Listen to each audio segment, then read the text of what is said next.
Hello everyone, welcome to this YouTube channel nursing Gurukul. Myself Varsha Bhardwaj. तो जैसा कि आप जानते होंगे, हमारे इस यूट्यूब चैनल पर हम लोग बीएससी नर्सिंग और पैरामेडिकल के लिए होने वाले जितने भी कॉमन एंट्रेंस टेस्ट हैं उनकी प्रिपरेशन कराते हैं। तो मोस्टली हमारा फोकस रहता है यूपी सीनेट जैसे एग्जाम्स के ऊपर।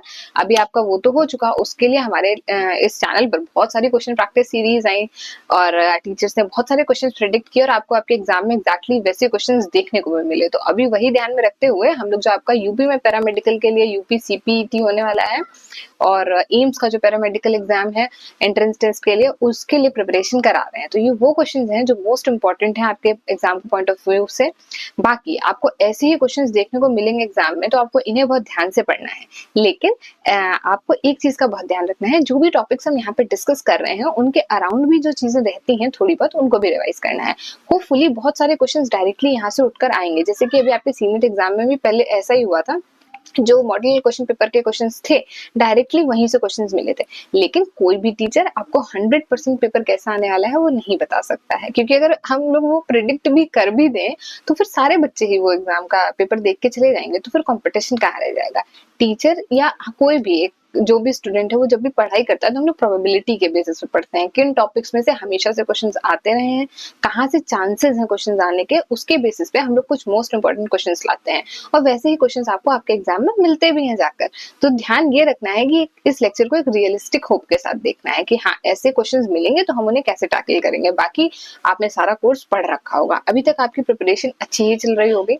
अगर आपको अभी भी कुछ प्रॉब्लम्स आ रही हैं तो आप हमारी टेस्ट सीरीज ले सकते हैं। आप हमारी ऐप टारगेट गुरुकुल ऐप पर जाकर वहां पे आपको मिल जाएगा, ये बैच है जिसमें आपको 149 में पूरा आपका कोर्स मिल जाता है। जितने भी टेस्ट सीरीज हैं, मॉडल पेपर्स हैं, उनके जो सोल्यूशंस हैं वो सब आपको मिल जाएंगे। बाकी हम टीचर्स तो हैं ही, कोई भी डाउट आपको आता है तो आप वहां से हमसे क्लियर कर सकते हैं डायरेक्टली भी।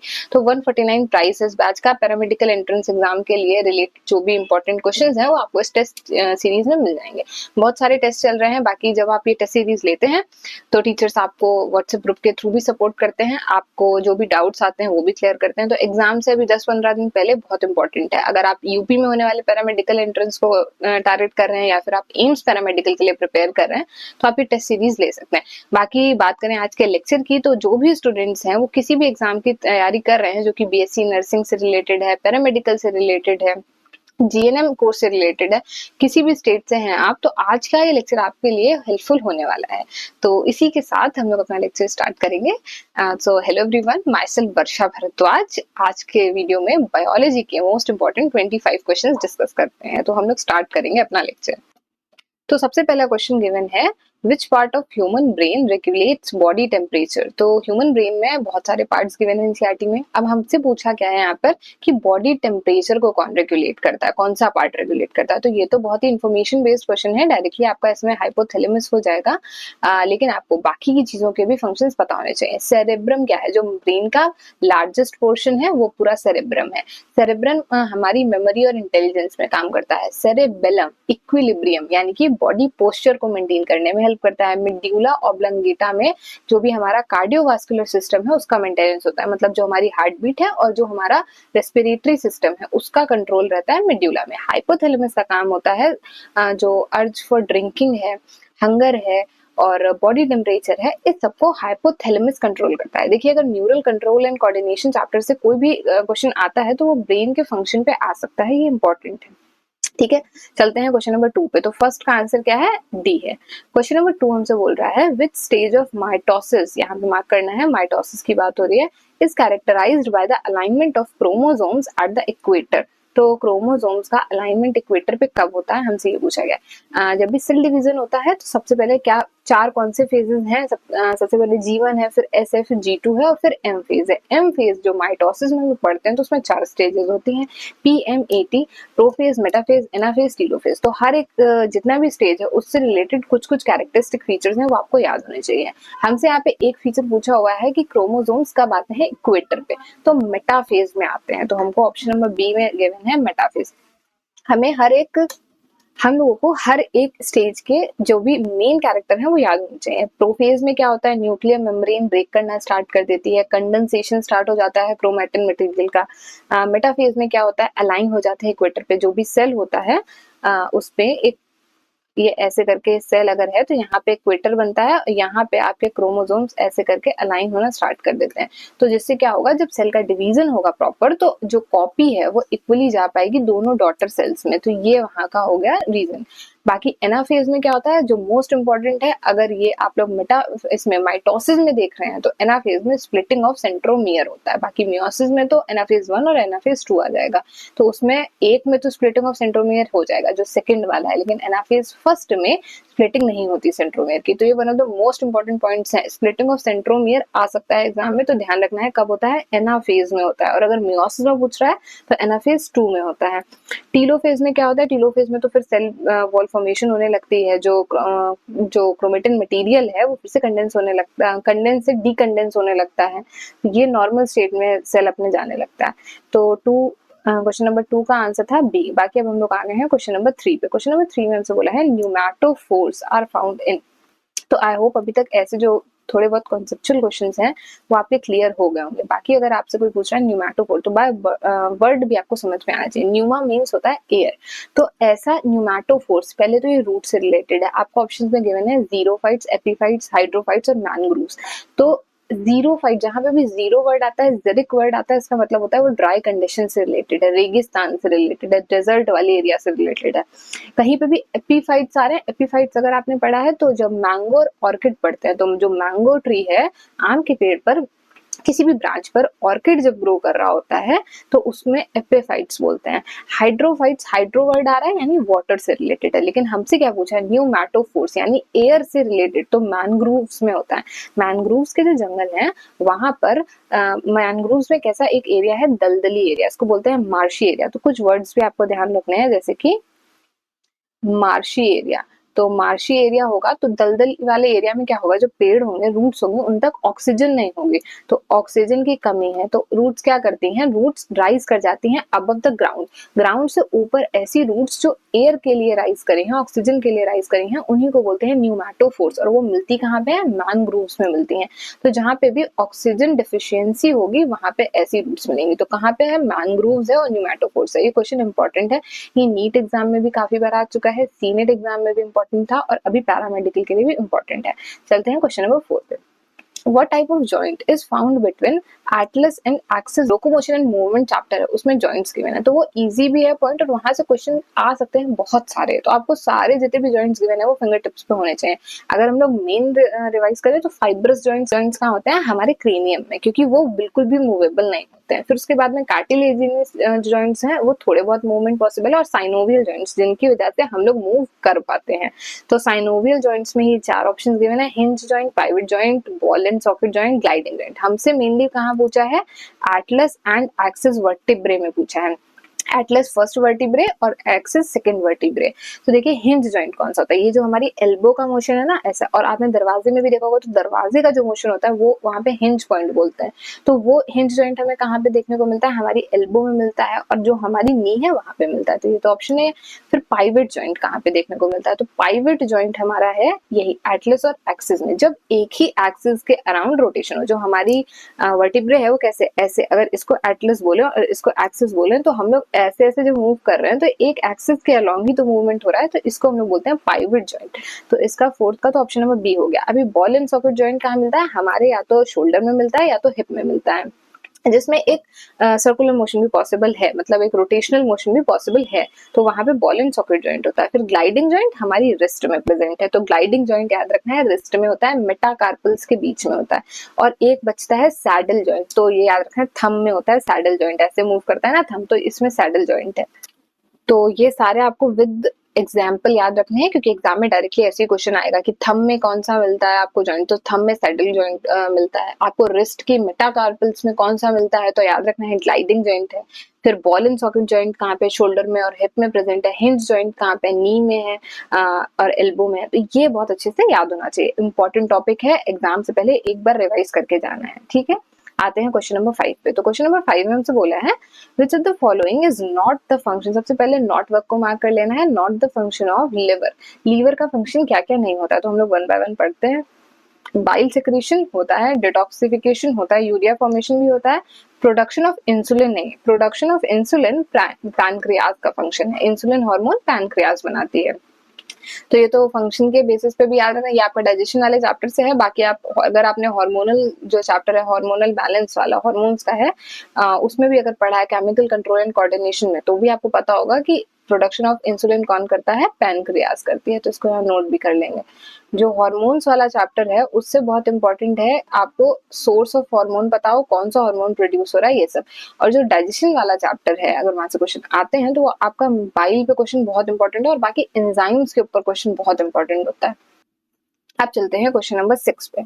तो क्वेश्चन नंबर 6 में हमसे क्वेश्चन पूछा हुआ है, enzyme involved in conversion of glucose to glucose 6 phosphate. तो ग्लूकोज से ग्लूकोज 6 फॉस्फेट आपने कहाँ पे पढ़ा हुआ है, ग्लाइकोलिसिस की प्रोसेस में पढ़ा है।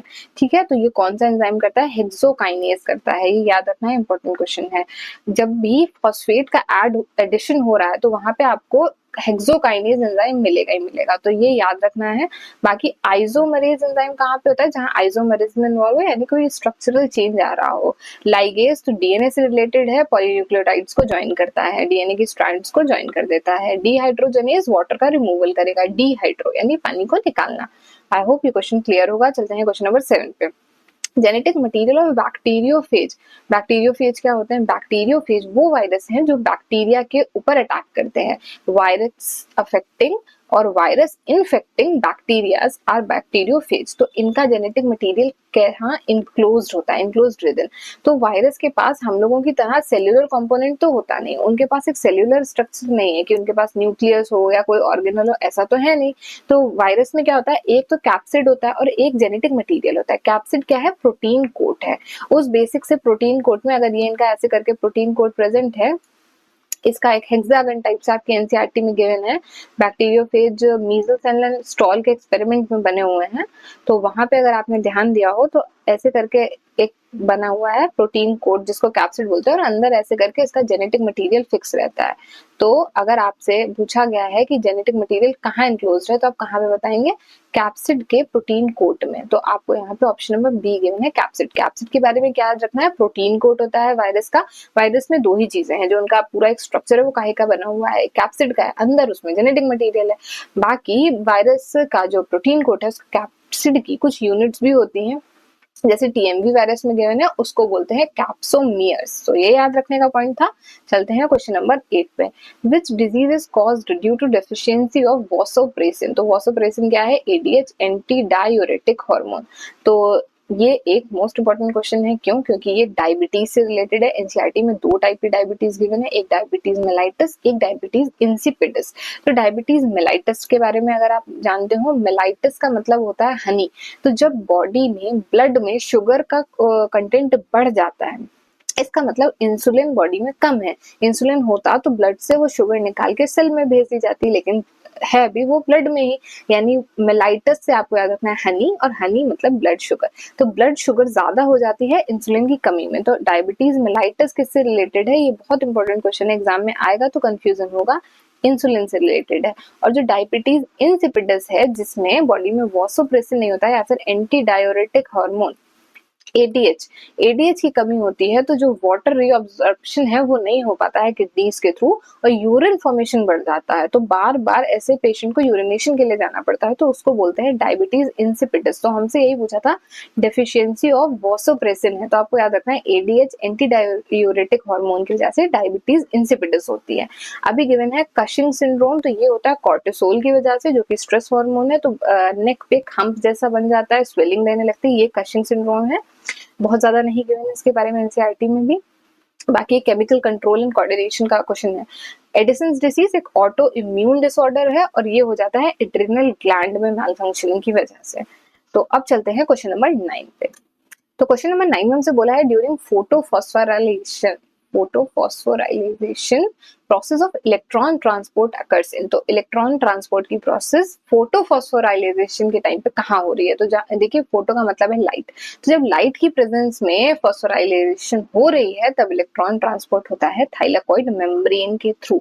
तो ये आपको डायरेक्ट याद रखना है। देखिए जो प्लांट फिजियोलॉजी है वहां से क्वेश्चंस कम बनते हैं, और अगर बनते हैं तो वो टिपिकल हो जाता है, क्योंकि स्टूडेंट्स बहुत ध्यान से ह्यूमन फिजियोलॉजी वाला पार्ट तो अच्छे से पढ़ लेते हैं, एनिमल से रिलेटेड चीजें भी बहुत अच्छे से पढ़ लेते हैं, लेकिन प्रॉब्लम कहाँ आती है, प्लांट्स वाले में।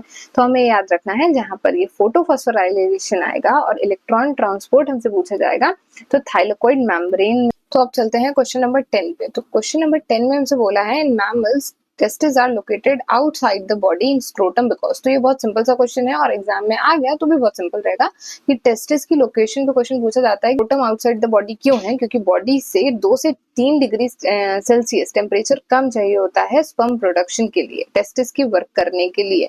तो हमको वही ऑप्शन ढूंढ लेना है जिसमें लो टेम्परेचर गिवन हो। तो फॉर प्रॉपर प्रोटेक्शन नहीं, फॉर प्रॉपर हार्मोन सेक्रेशन नहीं, to maintain low temperature for spermatogenesis. Spermatogenesis की प्रोसेस के लिए 2 से 3 डिग्री सेल्सियस टेम्परेचर कम चाहिए जो ह्यूमन बॉडी टेम्परेचर है उससे। इसकी वजह से scrotum outside the body present है, स्क्रोटम के अंदर टेस्टिस है। तो ये याद रखना है और होपफुली याद हो गया होगा अभी तक। ये बहुत इंपॉर्टेंट क्वेश्चन है अगर आता है क्योंकि बहुत सिंपल सा भी है। आते हैं क्वेश्चन नंबर 11 पे। The non cellular outermost layer of plant cell. तो जब प्लांट सेल की बात आ रही है तो आउटरमोस्ट क्या होगा, सेल वॉल। अगर एनिमल सेल बोलते हैं तो प्लाज्मा मेम्ब्रेन होता, ठीक है। और जो बैक्टीरिया होता है उसमें तो पूरा सेल एनवेलप प्रेजेंट होता है, उसमें 3 लेयर्स होती हैं। तो ये सब तो बहुत बेसिक चीजें हैं, अभी तक की लर्न हो गई होंगी। तो यहाँ पे आपको नॉन सेल्यूलर बोला हुआ है क्योंकि डेड होती है सेल वॉल, ठीक है।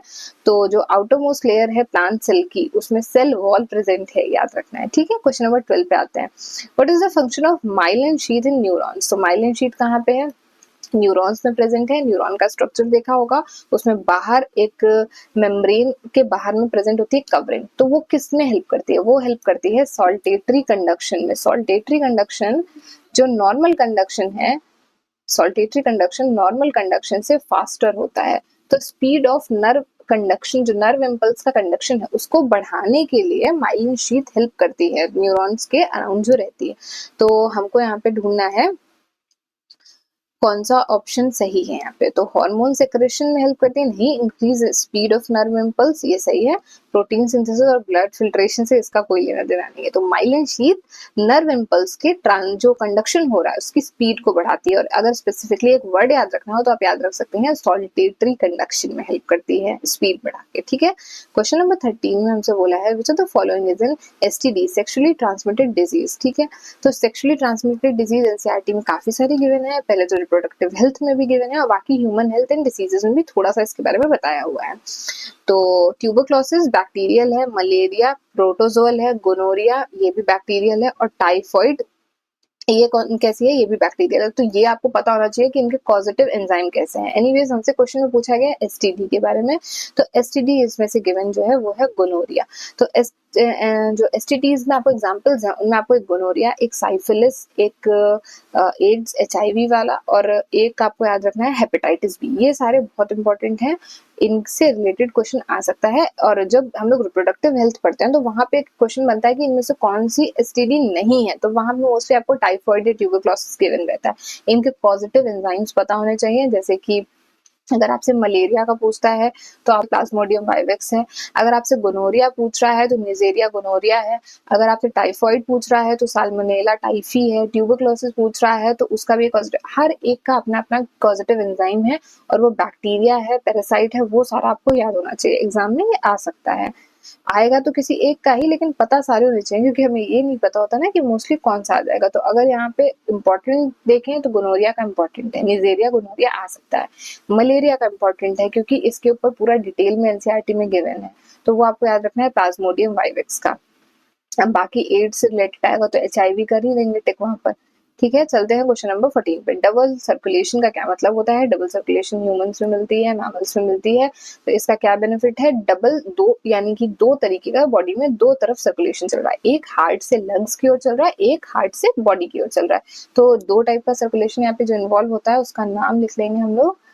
एक होता है पल्मोनरी, और जहां भी पल्मो वर्ड आ जाए वहां पल्मोनरी वर्ड आ जाए वहां पे लंग्स का होता है। बाकी सिस्टमिक, सिस्टमिक का मतलब है हमारी बॉडी में होने वाला सर्कुलेशन। तो जो ब्लड है वो बॉडी से अलग सर्कुलेशन, बॉडी में अलग सर्कुलेट कर रहा है और लंग्स के थ्रू अलग सर्कुलेट करके जा रहा है। तो इससे बेनिफिट क्या होता है, मिक्सिंग ऑफ ब्लड नहीं होती है, एफिशिएंटली ऑक्सीजन का ट्रांसपोर्ट होता है। तो एफिशिएंट ट्रांसपोर्टेशन ऑफ ऑक्सीजन भी हो जाता है। मिक्सिंग नहीं हो रही है तो हम लोग ब्रीथ कर रहे हैं, जितने भी अपने फंक्शंस कर रहे हैं वो प्रॉपर्ली कर पाना है। अगर यही मिक्सिंग ऑफ ब्लड हो जाएगी तो फिर O2 CO2 के ट्रांसपोर्ट में प्रॉब्लम होगी और हम लोग इतने अच्छे से फंक्शन भी नहीं कर पाएंगे। तो डबल सर्कुलेशन सर्कुलेशन का circulation for oxygenated and deoxygenated blood, ये सही है। इसका एक और वर्ड भी आपको एग्जाम में दे सकते हैं कि मिक्सिंग नहीं हो रही है ब्लड की, ठीक है, तो यहाँ लिख लेंगे मिक्सिंग नहीं हो रही है। याद रखना है डबल सर्कुलेशन का बेनिफिट ही यही होता है। क्वेश्चन नंबर 15 पे, क्वेश्चन नंबर 15 में हमसे बोला है विच हार्मोन इंड्यूसेस पार्चुरेशन। तो ये ह्यूमन रिप्रोडक्शन से क्वेश्चन है और ह्यूमन रिप्रोडक्शन काफी इंपॉर्टेंट यूनिट है। बहुत सारे क्वेश्चंस हैं जो वहां से डायरेक्टली बन सकते हैं। तो एग्जाम से पहले आपको human reproduction, reproductive health, biotechnology ऐसे चैप्टर्स को 100% रिवाइज करना है बहुत अच्छे से। इसमें से कुछ भी कोशिश करना है छोड़ना नहीं है, क्योंकि यहाँ से मोस्टली क्वेश्चंस बनते हैं और बहुत छोटी सी यूनिट्स हैं। जैसे ह्यूमन रिप्रोडक्शन बहुत छोटा सा चैप्टर है, अगर आपने ह्यूमन रिप्रोडक्शन में नहीं पढ़ रखी हैं चीजें तो जो हमारी सीनेट वाली सीरीज थी वहां से जाकर आप रिप्रोडक्शन के क्वेश्चंस पढ़ सकते हैं। बहुत अच्छे क्वेश्चंस हैं वहाँ पे और कॉन्सेप्ट भी हमने डिस्कस करे हुए हैं। बाकी आप बायोटेक्नोलॉजी भी रिवाइज करके जाइएगा, क्योंकि वहां से भी डायरेक्ट क्वेश्चंस बनते हैं और बहुत इंपॉर्टेंट यूनिट रहती है एग्जाम के पॉइंट ऑफ व्यू से। अभी आते हैं अपने क्वेश्चन पे। तो क्वेश्चन हमसे पूछा है विच हार्मोन इंड्यूसेस पार्चुरेशन। तो पार्चुरेशन को इंड्यूस करता है ऑक्सीटोसिन, क्योंकि ये मसल कॉन्ट्रैक्शन को इंड्यूस करता है। पार्चुरेशन का क्या मतलब होता है, डिलीवरी ऑफ द बेबी। तो उसमें क्या है, जब मसल्स कॉन्ट्रैक्ट करेंगी तो baby will be expelled out of the body, body के बाहर उसको निकाला जाएगा। तो वही पार्चुरेशन है, उसमें हेल्प कौन करेगा, ऑक्सीटोसिन हार्मोन करेगा। रिलैक्सिंग का काम क्या होता है, ये तो मसल्स को रिलैक्स कर देता है। ईस्ट्रोजन का काम क्या होता है, और प्रोजेस्टेरॉन, ये दोनों मेंस्ट्रुअल साइकिल के लिए हेल्पफुल हैं और बाद में फीमेल्स में जो भी चेंजेस हैं उनके डेवलपमेंट के लिए भी। तो हमसे जो क्वेश्चन पूछा गया था पार्चुरेशन या फिर मसल कॉन्ट्रैक्शन के लिए रिस्पॉन्सिबल, तो वो ऑक्सीटोसिन होता है। क्वेश्चन नंबर 16 पे आते हैं, उसमें हमसे बोला है plants growing in the saline soil. तो देखिए जो हमने सबसे पहले टर्मिनोलॉजी पे ध्यान दिया उससे ये क्वेश्चन भी सॉल्व हो जाएगा। हमसे भी बोला है सलाइन सॉइल, सलाइन का मतलब होता है जहाँ नमक बहुत ज्यादा हो, सॉल्ट्स बहुत ज्यादा हो, वहाँ पे लिखा भी है नमकीन मिट्टी में होने वाले पौधे जो होते हैं। अभी देखिए ज़ेरोफाइट्स हमने सबसे पहले पढ़ा, ज़ेरोफाइट्स मतलब रेगिस्तान या सूखी ड्राई एरिड हैबिटेट में, तो ये तो गलत हो गया। हेलोफाइट्स, हाइड्रोफाइट्स और मीजोफाइट्स। हाइड्रोफाइट्स कहाँ पे आते हैं, हाइड्रो का मतलब पानी, तो जहाँ पानी ज्यादा होगा वो हाइड्रोफाइट्स में आ गया। हमसे क्या पूछा है, सलाइन, सलाइन कहाँ होंगे, हेलोफाइट्स में। तो अगर आपको बहुत एग्जैक्टली क्वेश्चन नहीं आता है और थोड़ी बहुत टर्मिनोलॉजी आती है, आसपास के कॉन्सेप्ट्स आते हैं, तो भी आप उसका आंसर अच्छे से निकाल लेंगे। इसलिए ध्यान से सारी चीजें पढ़ते हुए चलें। चलते हैं क्वेश्चन नंबर 17 पे, which among the following is a fossil gymnosperm. तो ये आउट ऑफ एनसीईआरटी क्वेश्चन है, इसका आंसर है विलियमसोनिया। तो ये कभी ना कभी आपके एग्जाम में आया होगा, किसी भी प्रीवियस ईयर क्वेश्चन रहा है ये में है। जिससे एग्जाम में कुछ भी ऐसा आता है जो आउट ऑफ एनसीईआरटी है या फिर आउट ऑफ सिलेबस है, तो आप वहां पे घबराए नहीं, उसको आपको जज करना है कौन सा आपने पढ़ रखा है, उसके बेसिस पे सही आंसर करना है। जैसे कि पाइनस और साइकस, इससे रिलेटेड कुछ भी एनसीईआरटी में फॉसिल जिम्नोस्पर्म में नहीं दिया है, क्योंकि ऐसे पेड़ हमें मिलते हैं। जिंको जो है, ये जिंको जिसको बोलते हैं, इसका आपके एनसीईआरटी में गिवन है लिविंग फॉसिल है। लिविंग फॉसिल का मतलब क्या होता है, इसका पेड़ मिलता है लेकिन ये जैसा पहले था वैसा ही है, इसमें कोई बहुत ज्यादा चेंजेस नहीं आए हैं, टाइम के साथ में इवॉल्व नहीं किया है, इसलिए उसको लिविंग फॉसिल बोलते हैं। और ये जो विलियमसोनिया है इसको हम लोग फॉसिल जिम्नोस्पर्म बोलते हैं। तो एग्जाम से पहले एक बार आप इसको ध्यान देके जाएं, अगर क्वेश्चन आता है आउट ऑफ एनसीईआरटी तो आपको ये पता होगा, इसका आइडिया होगा। क्वेश्चन नंबर 18 की बात करते हैं। क्वेश्चन नंबर 18 में हमसे बोला है कार्डियक मसल्स। तो सबसे पहले जैसे टर्मिनोलॉजी की हमने बात करी, अगर कहीं पे पल्मोनरी वर्ड आ रहा है वो लंग्स से रिलेटेड है, हेपेटिक वर्ड आ रहा है तो वो लिवर से रिलेटेड है, कार्डियक वर्ड आ रहा है तो वो हमारे हार्ट से रिलेटेड है। तो कार्डियक मसल्स कहाँ मिलती हैं, हमारे हार्ट में मिलती हैं। क्या वो इनवॉल्यूंटरी होती हैं या वॉल्यूंटरी होती हैं? वॉल्यूंटरी का मतलब होता है जो चीज हमारे कंट्रोल में हो, इनवॉल्यूंटरी जो हमारे कंट्रोल में नहीं हो। तो क्या हमारी हार्ट की बीटिंग हमारे कंट्रोल में है? नहीं। तो वहां पे इनवॉल्यूंटरी मसल्स इन्वॉल्व होती हैं। तो आपको एक ही मिल गया। फिर उन मसल्स में स्ट्रिएशंस प्रेजेंट होती हैं, स्ट्रिएशंस मतलब धारियां, और वो क्यों बनी होती है, क्योंकि वो एक्टिन मायोसिन के धागे प्रेजेंट है उस मसल में, इस वजह से बनी है। तो कार्डियक मसल्स की स्पेशलिटी ही ये है कि वो इनवॉल्यूंटरी है, हमारे कंट्रोल में नहीं है, लेकिन उनमें स्ट्रिएशंस प्रेजेंट है। तो आपको वही ऑप्शन ढूंढना है, इनवॉल्यूंटरी एंड स्ट्रिएटेड। अगर ये इनवॉल्यूंटरी हैं और इनमें स्ट्रिएशंस भी नहीं प्रेजेंट है तो ऐसी मसल्स होती हैं स्मूथ मसल्स, जो कि हमारे इंटरनल ऑर्गन्स में है।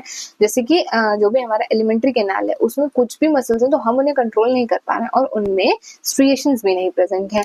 इसके अलावा जो तीसरी टाइप की मसल्स होती हैं स्केलेटल मसल्स, तो वो वॉल्यूंटरी हैं, जो कि हमारे बाइसेप्स और ट्राइसेप्स में प्रेजेंट होती हैं। हम अपने अकॉर्डिंग उनको मतलब यूज कर सकते हैं और उनमें स्ट्रिएशंस भी प्रेजेंट होते हैं। स्ट्रिएशंस मतलब एक्टिन और मायोसिन प्रेजेंट होते हैं। तो वॉल, इसको अगर आप एक टेबल बनाएंगे और लिखेंगे तो आपको बहुत अच्छे से याद हो जाएगा। एक जगह पे हमने लिख लिया स्केलेटन, कार्डियक और स्मूथ मसल्स। फिर वॉलेंट्री है, इनवॉलेंट्री है या फिर स्ट्रिएशंस है या नहीं है। तो सबसे पहले जो स्केलेटल मसल्स हैं वो वॉलेंट्री हैं, हमारी इच्छा से काम कर सकते हैं और उनमें स्ट्रिएशंस भी हैं। फिर आते हैं कार्डियक मसल्स, उसमें हम इनवॉलेंट्री है, हमारे कंट्रोल में नहीं है और उनमें स्ट्रिएशंस हैं। लेकिन जो लास्ट में आती हैं स्मूथ मसल्स, वो हमारे कंट्रोल में भी नहीं है और उनमें स्ट्रिएशंस भी नहीं है। तो ऐसे याद रखना है, अगर मसल्स से क्वेश्चन आता है तो ये वाले पॉइंट से आ सकता है। कार्डियक, स्मूथ और स्केलेटल मसल से इंपॉर्टेंट रहता है, याद रखेंगे और एग्जाम से पहले रिवाइज करके जाएंगे इसको भी। फिर question number 19, the largest phylum in the animal kingdom. बहुत सिंपल सा क्वेश्चन, सबसे ज्यादा बड़ा फाइलम कौन सा होगा किसी भी स्पीशीज के फैलने का, किसी भी फाइलम के फैलने का कारण क्या होगा कि वो अच्छी प्रोटीन प्रोड्यूस कर पाई होगी, अपनी सेफ्टी को इंश्योर कर पाई होगी। तो प्लांट किंगडम, उसमें एनिमल किंगडम में कौन है सबसे ज्यादा, तो एनिमल किंगडम में आर्थ्रोपोडा है। और इसका रीजन क्या होता है, क्योंकि इनके पास में सेगमेंटेड बॉडी है, एक एक्सोस्केलेटन प्रेजेंट है काइटिन का, तो ये बहुत इजीली मरते नहीं है, सर्वाइवल के चांसेस बढ़ जाते हैं। और फिर आपको नेचुरल सिलेक्शन का पता है, नेचर सेलेक्ट्स द बेस्ट, तो वहां से आर्थ्रोपोडा का फाइलम जो है वो लार्जेस्ट फाइलम है। ठीक है, बहुत सिंपल सा क्वेश्चन था। क्वेश्चन नंबर 20 पे चलते हैं। क्वेश्चन नंबर 20 में हमसे बोला है which part of the embryo in a monocot seed gives rise to the shoot. Shoot मतलब जो हमें ऊपर दिखता है मिट्टी के ऊपर, मिट्टी के नीचे रूट रहती है, तो रूट बनती है रेडिकल से, शूट बनता है प्लूम्यूल से।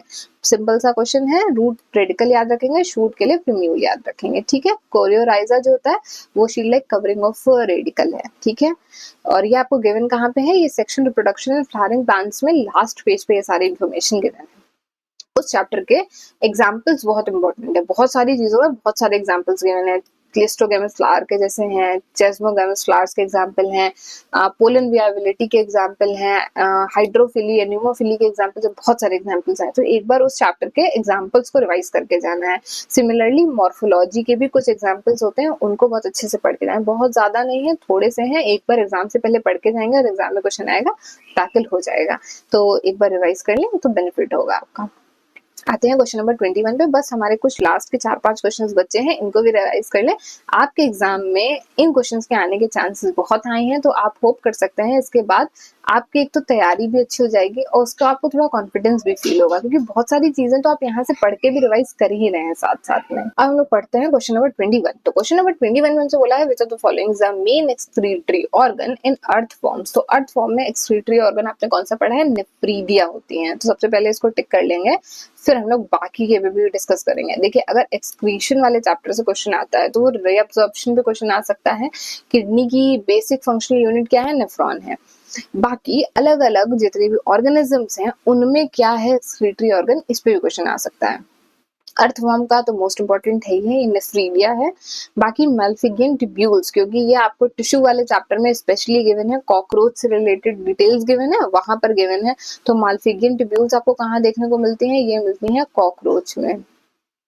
ठीक है, और फ्लेम सेल्स आपको कहाँ पे देखने को मिलते हैं, तो फ्लेम सेल्स आपको देखने को मिलते हैं प्लाटी हेलमिन्थ्स या फिर फ्लैट वर्म्स में, तो ये याद रख सकते हैं। ठीक, बाकी जितने भी और भी ऑर्गेनिजम्स हैं उनमें भी बहुत सारे रेस्पिरेटरी ऑर्गन्स और एक्सक्रीटरी ऑर्गन्स गिवन है एनसीईआरटी में, तो एग्जाम से पहले एक बार उनको देखकर जा सकते हैं। यहाँ से क्वेश्चन आएगा तो डायरेक्टली आएगा, और अगर आपने एक बार भी पढ़ा है तो आप पेपर में क्वेश्चन कर लेंगे।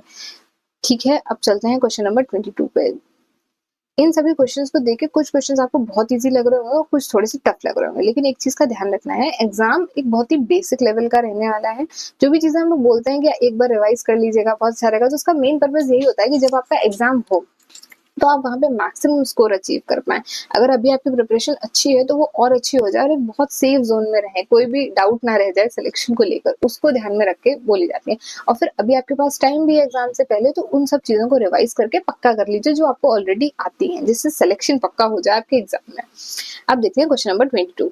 विच of the structure connects the ovary to uterus. ये काफी इंपॉर्टेंट क्वेश्चन है, बहुत सारे एग्जाम से पहले भी आ चुका है। तो ये फेलोपियन ट्यूब होती है, फीमेल रिप्रोडक्टिव ऑर्गन जो है उनका, उसका स्ट्रक्चर डायग्राम एनसीईआरटी में गिवन है, वो इंपॉर्टेंट है, अभी रिवाइज कर सकते हैं हम लोग। यूट्रस है, यूट्रस के बाहर ऐसे ओवरीज प्रेजेंट होती हैं, वो कनेक्टेड है फ्लोपियन ट्यूब्स के थ्रू। बाकी 3 वॉल्स प्रेजेंट हैं जो यूट्रस में, एंडोमेट्रियम, पेरीमेट्रियम, मायोमेट्रियम प्रेजेंट है। मेंस्ट्रुअल साइकिल से रिलेटेड हार्मोन्स वाला वो बहुत इंपॉर्टेंट है कि सबसे पहले ईस्ट्रोजन है, फिर प्रोजेस्टेरॉन है, FSH, LSH, ये सब का सीक्वेंस इंपॉर्टेंट है और नाम इंपॉर्टेंट है फेजेस के। अगर आपने ये सब नहीं पढ़ रखा है तो आप जो हमारी ह्यूमन रिप्रोडक्शन वाली प्लेलिस्ट है, जो क्वेश्चन प्रैक्टिस की सीरीज है उसकी पूरी प्लेलिस्ट है, उसमें ह्यूमन रिप्रोडक्शन के 3 लेक्चर्स हैं, तो आप लेक्चर नंबर 2 देख सकते हैं। और अगर आपके पास टाइम है तो आप वो तीनों लेक्चर्स देख सकते हैं क्वेश्चन प्रैक्टिस के, वहां से आपके सारे कॉन्सेप्ट्स रिवाइज हो जाएंगे, ये मेरा प्रॉमिस है। वहां पे बहुत डिटेल में हमने ये चैप्टर पढ़ रखा है। चलते हैं क्वेश्चन नंबर 23 पे, which pigment is responsible for the red colour in red algae. ये भी बहुत इंपॉर्टेंट टॉपिक है आपके, अगर एल्गे वाले जो प्लांट किंगडम है वहां से एल्गे वाले टॉपिक से क्वेश्चन आता है तो पिगमेंट्स में पूछ सकते हैं। ग्रीन एल्गे में क्लोरोफिल ए सब में है, ग्रीन एल्गे में क्लोरोफिल ए के साथ बी भी है, ब्राउन एल्गे में सी भी है और रेड एल्गे में क्लोरोफिल डी भी है। तो याद रख लेंगे क्लोरोफिल डी, रेड एल्गे से, रेड में भी डी आ रहा है और क्लोरोफिल ए और डी भी है। फिर रेड कलर क्यों है? फाइकोएरिथ्रिन की वजह से है। ब्राउन कलर क्यों होता है? फ्यूकोजेंथिन की वजह से होता है। और इसके अलावा आपसे ये भी पूछ सकते हैं कि इसमें जो स्टोर्ड मटीरियल है वो क्या है? मैनिटॉल है जैसे कि ब्राउन एल्गे में, और फ्लोरिडियन स्टार्च है रेड एल्गे में। तो ये सारी चीजें आपको ऑन टिप्स याद होनी चाहिए, बहुत सिंपल सी बातें हैं, एक बार एग्जाम से पहले रिवाइज कर लेंगे तो एग्जाम में कंफ्यूजन नहीं होगा। तो इसका तो ऑप्शन नंबर बी फाइकोएरिथ्रिन सही है। बाकी एरिथ्रिन जहाँ पे वर्ड आता है वो रेड से रिलेटेड होता है, तो उसको भी याद रख सकते हैं। जैसे कि जब रेड ब्लड सेल्स का फॉर्मेशन होता है तो उसको एरिथ्रोपोएसिस बोलते हैं, जो प्रोटीन इन्वॉल्व होता है उसको एरिथ्रोपोएटिन बोलते हैं, तो वो रेड वर्ड से रिलेट कर सकते हैं एरिथ्रो को। ये टर्मिनोलॉजी धीरे धीरे बनती है लेकिन ये आगे तक आपकी हेल्प करेगी होपफुली। अभी आप जिस भी एग्जाम में सिलेक्ट होते हैं तो जब भी आप पढ़ेंगे तो बायो में स्पेशली मेडिकल फील्ड में टर्मिनोलॉजी बहुत हेल्प करती है, तो अभी तक आपको चीजें थोड़ी थोड़ी क्लियर भी होने लगी होंगी। Anyways, question number 24, homologous organs कौन से होते हैं? एक तो बहुत इंपॉर्टेंट ट्रिक याद रखनी है, एचडी, यानी जहां होमोलॉगस ऑर्गन्स की बात आ रही है वहां पे डाइवर्जेंट एवोल्यूशन हो रहा है, और एक एसी जहां एनालॉगस ऑर्गन्स की बात हो रही है वहां पे कन्वर्जेंट एवोल्यूशन हो रहा है। अब डाइवर्जेंट का मतलब क्या होता है? देखिए, एक पॉइंट से लाइट निकली और वो अलग अलग डायरेक्शन में गई तो इसको बोलते हैं डाइवर्ज हो जाना, यानी कि कॉमन एंसेस्टर था लेकिन जो अलग अलग ऑर्गेनिजम्स हैं ये बिल्कुल इनमें डिफरेंट डिफरेंट एवोल्यूशन के साथ में फीचर्स आते गए, यानी स्ट्रक्चर सेम है, एंसेस्टर सेम है लेकिन फंक्शंस डिफरेंट हैं। जबकि जो कन्वर्जन है, कन्वर्जन का मतलब होता है सारी चीजें किसी एक पॉइंट पे मिल रही हैं आके, यानी एंसेस्टर तो अलग अलग है लेकिन जो इनका स्ट्रक्चर है वो भी अलग अलग है लेकिन फंक्शन सेम हो जा रहा है, तब हम लोग इसको बोलते हैं एनालॉगस या फिर कन्वर्जेंट एवोल्यूशन। खैर, हमसे पूछा गया है यहाँ पे होमोलॉगस ऑर्गन, तो ये हमने पूरा कॉन्सेप्ट रिवाइज कर लिया है। होमोलॉगस ऑर्गन का मतलब है जिसका स्ट्रक्चर सेम हो, होमो मतलब सेम, लॉगस मतलब स्ट्रक्चर, तो स्ट्रक्चर सेम है, फंक्शन डिफरेंट है, तो डाइवर्जेंट इवोल्यूशन है। इसका एग्जांपल कौन सा है? Wings of butterfly and bird नहीं, fore limbs of frog and human, ये सही है। इन दोनों का फंक्शन सेम होता है, हमारा फोर लिम्ब हो या फिर फ्रॉग का फोर लिम्ब हो, स्ट्रक्चर दोनों का सेम है लेकिन फंक्शन डिफरेंट है। फ्रॉग का क्या काम है? जंपिंग हॉपिंग का काम है, और ह्यूमंस तो हम लोग तो लिखते हैं, सारा काम करते हैं, लोकोमोशन मूवमेंट में हमारे हेल्प करते हैं, हमारा जो ये हाथ है, फोर लिम्स है, ठीक है। Flipper of penguin and wing of bat ये भी नहीं है। Eyes of octopus and human, अब जैसे ये एग्जांपल ले रहे हैं, eyes of octopus and human, तो हमारी आंख हो या ऑक्टोपस की आंख हो, स्ट्रक्चर डिफरेंट होगा, हमारी आंखों में डिफरेंट लेयर्स प्रेजेंट होंगी, डिफरेंट स्ट्रक्चर प्रेजेंट होगा, उसके में डिफरेंट, लेकिन काम दोनों का क्या है? देखने का काम है, सेंस करने का काम है चीजों को, तो ये फंक्शन सेम हो गया, स्ट्रक्चर डिफरेंट, तो ये एनालॉगस ऑर्गन्स का एग्जांपल हो गया। जबकि हमसे होमोलॉगस ऑर्गन्स पूछा है तो four limb of frog and human. आगे हम लोग लास्ट क्वेश्चन पे आज के इस क्वेश्चन प्रैक्टिस सेशन के, तो लास्ट क्वेश्चन है, which disease is caused by Plasmodium. देखिए, अभी हम लेक्चर में बात भी कर रहे थे कि ये इंपॉर्टेंट है और ये क्वेश्चन आ भी गया, तो प्लाज्मोडियम वाइवेक्स या प्लाज्मोडियम फॉल्सीफोरम से होता है मलेरिया। ये आपको याद रखना है एग्जाम के लिए। मलेरिया के बारे में काफी डिटेल्ड डिस्कशन गिवन हुआ है, दिया हुआ है एनसीईआरटी में, गिवन है एनसीईआरटी में, तो वो आपको ध्यान रखना है। क्या मलेरिया को वेक्टर कौन है? एनोफिलस फीमेल मस्कीटो, ठीक है, मेल मस्कीटो नहीं, फीमेल मस्कीटो। फिर मलेरिया के लिए पॉजिटिव एंजाइम, पॉजिटिव एजेंट कौन है, कॉज कौन करता है? तो वो है प्लाज्मोडियम वाइवेक्स, ठीक है। फिर ह्यूमन में इसकी असेक्सुअल स्टेज होती है। मलेरिया का जो पैरासाइट है जो कि एक प्रोटोजोआ है, पहले एक तो ये बहुत इंपॉर्टेंट क्वेश्चन आ सकता है, क्या है ये? प्रोटोजोआ है, प्लाज्मोडियम वाइवेक्स प्रोटोजोआ है, याद रखना है। प्रोटोजोअल डिसीज है, प्लाज्मोडियम वाइवेक्स से होती है।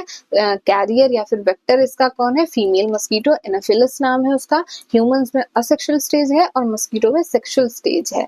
ज्यादा से ज्यादा इसके ऊपर अगर पूछेंगे तो स्पोरोसाइट्स, गेमेटोसाइट्स से पूछेंगे। एक बार अगर आप एनसीईआरटी की रीडिंग कर लेते हैं तो एग्जाम में इससे क्वेश्चन गलत नहीं होगा, लेकिन ये क्वेश्चन आने के चांसेस बहुत हाई हैं। तो अभी तक हमने क्वेश्चन डिस्कस किए जो कि मोस्ट इंपॉर्टेंट थे आपके एग्जाम के लिए, तो ये क्वेश्चन तो एग्जाम में आ सकते हैं, पर ऐसे ही और भी बहुत सारे इंपॉर्टेंट क्वेश्चन हैं, अभी इससे रिलेटेड लेक्चर आए गए आपके यूट्यूब चैनल पे ही आएगा। लेकिन अगर आपको क्वेश्चन प्रैक्टिस करनी है, जो कि एग्जाम से पहले सबसे ज्यादा हेल्पफुल रहती है, क्वेश्चन प्रैक्टिस जितना भी रिवीजन करना है। अभी हमने कितने क्वेश्चन किए, 25, और टॉपिक कितने सारे पढ़े, बहुत सारे। तो क्वेश्चन के थ्रू बेस्ट रिविजन होता है एग्जाम से पहले।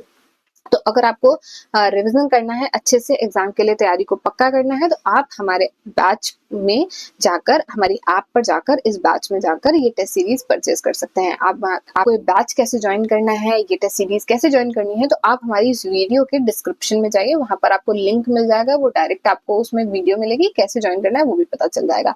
अगर वैसे भी नहीं कर पा रहे हैं तो आप इस नंबर पे कॉन्टैक्ट कर सकते हैं, हमारी टीम आपको हेल्प कर देगी। अदरवाइज हमारी ऐप है, ऐप का नाम है टारगेट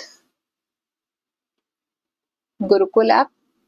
तो आप ये प्ले स्टोर से ऐप डाउनलोड कर सकते हैं, वहां से आपको ऐप पर जाना है, लॉगिन करना है, उसके बाद में आप ये टेस्ट सीरीज परचेज कर सकते हैं। प्राइस बहुत ही रीजनेबल है, 149। आपको इसमें काफी सारे टेस्ट मिल जाएंगे, इंपॉर्टेंट क्वेश्चंस मिल जाएंगे, टेस्ट सोल्यूशन मिल जाएगा, और बाकी टीचर्स का सपोर्ट मिल जाएगा एग्जाम तक के लिए। तो आप इस बैच को परचेज कर सकते हैं, बाकी आने वाली वीडियोस के लिए ट्यून इन रह सकते हैं। अभी तक हमने जितना भी पढ़ा, ये मोस्ट इंपॉर्टेंट क्वेश्चंस थे, इनके भरोसे नहीं रहना है, इनके चांसेस बहुत ज्यादा हैं एग्जाम में आने के, पर आपको बाकी चीजें भी पढ़ते रहना है, रिवाइज करते रहना है। आई होप कि मोस्ट ऑफ द क्वेश्चंस यहीं से मिलेंगे या इसके जैसे ही मिलेंगे। अगर आपको क्वेश्चन सिंपल लग रहे हैं तो बहुत अच्छी बात है, आपकी प्रिपरेशन बहुत अच्छी है। अगर ये क्वेश्चंस थोड़े से भी हाई लेवल लग रहे हैं, कुछ भी टफ लग रहा है, तो उन कॉन्सेप्ट्स को रिवाइज कर लीजिए, और तैयारी हमेशा एक स्टेप अच्छी रखिए, जिससे एग्जाम में कोई प्रॉब्लम ना आए। तो on that note, let's end this video. Thanks for watching this video. Stay tuned for more such videos. Varsha Bharadwaj signing off. And all the very best for your exam.